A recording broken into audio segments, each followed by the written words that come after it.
जब्र भी देखा है तारीख ने अहदों का, वो जब्र भी देखा है तारीख ने अहदों का। लम्हों ने खता की थी, सदियों ने सजा पाई।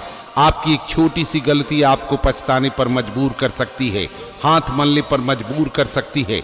इसलिए पछताने से पहले, हाथ मलने से पहले आपको समझदारी भरा फैसला करना होगा।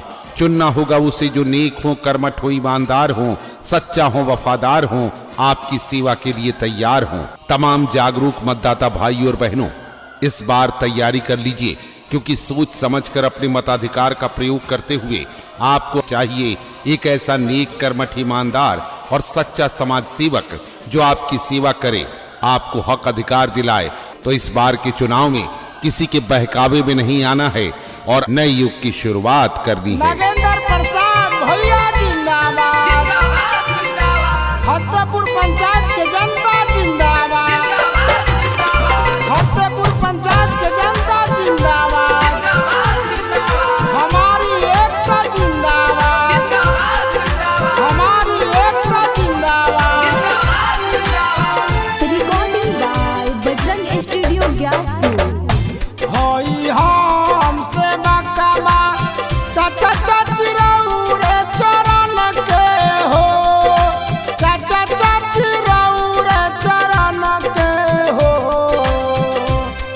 ये चाचा चाची मुखिया पद से इनके के जिताई हो नागिंदर भैया के लाला सा पुरई हो हे। वो चाचा चाची मुखिया पद से इनके के जिताई हा नागिंदर भैया के लाला सा पुरई हे। होई हमसे बकवा चाचा चाची रहू रे चरण के हो, चाचा चाची रहू रे चरण के हो।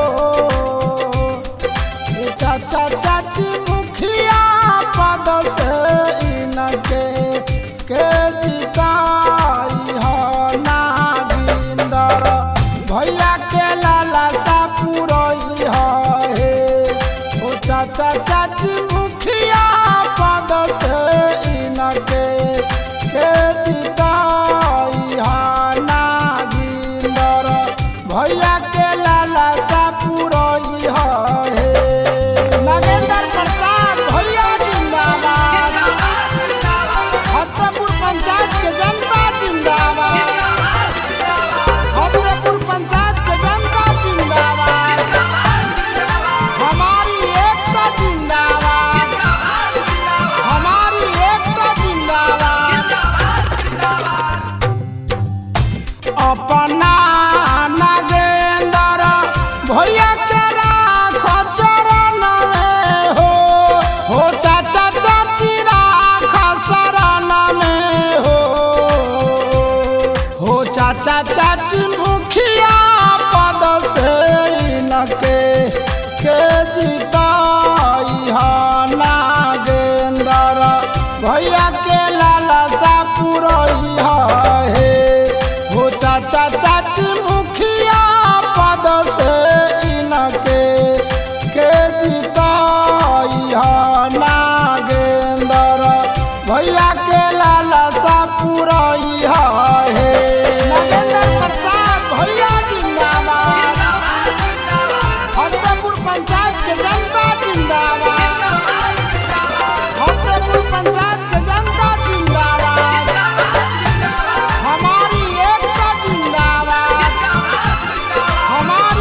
भैया के लाला सा पुरैया हो नागेंद्र प्रसाद भैया जिंदाबाद फतेहपुर पंचायत के जनता जिंदाबाद फतेहपुर पंचायत के जनता जिंदाबाद हमारी एकता जिंदाबाद हमारी एकता जिंदाबाद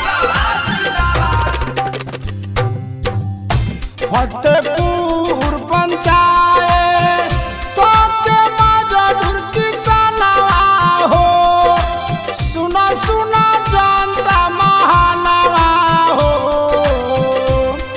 ए चाचा चाची नागिंदर भैया के जिताइया से मुखिया पद से विजयी बनैया हे हो चाचा चाची नागिंदर भैया के जिताइया से मुखिया पद में विजयी बनैया हे Recording by Bajrang Studio Gyaspur.